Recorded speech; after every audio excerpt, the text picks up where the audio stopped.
राम मंदिर चढ़ावा चोरी मामले के बाद ट्रस्ट की कल एक बड़ी बैठक बुलाई गई है, जिसमें अनिल मिश्रा चंपत राय का इस्तीफा स्वीकार कर लिया जाएगा। और इस्तीफा स्वीकार करने के बाद विपक्ष क्या कह रहा है, साथ ही आगामी विधानसभा चुनाव को लेकर पीडीए की रणनीति क्या है, इन्हीं तमाम मुद्दों पर दिल्ली से हमारे सहयोगी अंकित त्रिवेदी ने खास बातचीत की समाजवादी पार्टी के सांसद रामभुआल निषाद से। आइए सुनते हैं कि क्या कुछ कहा।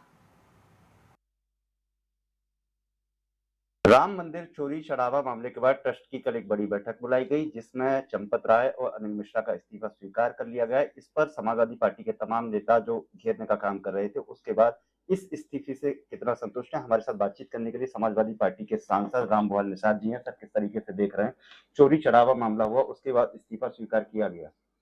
इस्तीफा स्वीकार से मुकदमा थोरन खत्म हो जाएगा, दोष मुक्त थोरन हो जाएंगे। वो दोषी हैं चंपत राय, उनको जेल भेजना चाहिए और इन लोगों से जितने पैसे की चोरी हुई है वो वसूली होना चाहिए, इनसे रिकवरी होना चाहिए।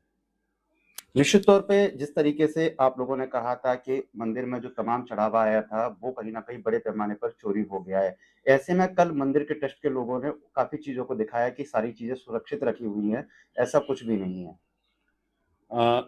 ये सही है कि चढ़ावा बड़े पैमाने पर चोरी हुई है और सरकार इसमें ज़्यादा रुचि नहीं ले रही है कि चढ़ावा चोरी का भंडाफोड़ हो।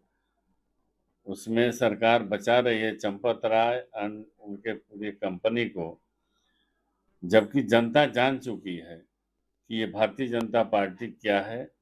ये मौका मिला है इनको, तो देश बेच रहे हैं, अब मस्जिद भी बेचेंगे।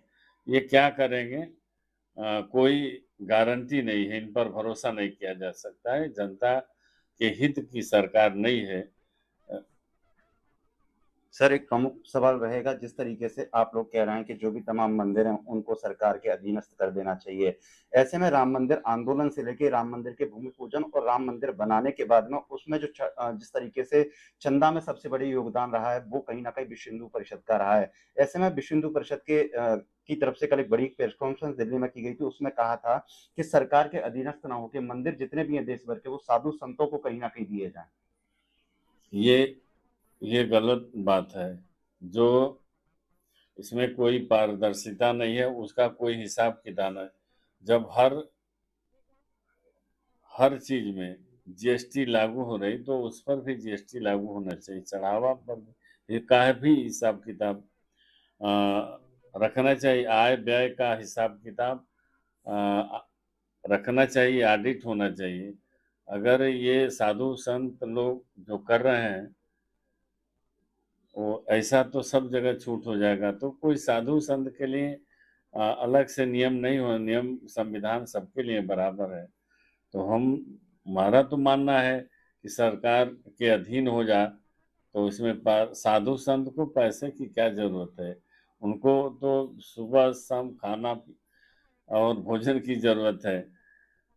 पैसे का हिसाब किताब सरकार करे, ये सबसे अच्छी बात रहेगी। आखिरी सवाल रहेगा सर, इस बार भारतीय जनता पार्टी के नवनियुक्त राष्ट्रीय अध्यक्ष उत्तर प्रदेश के दौरे पर पहुंचे थे। उन्होंने तमाम सांसद, मंत्री, मुख्यमंत्री, उप मुख्यमंत्रियों के साथ बैठक की थी।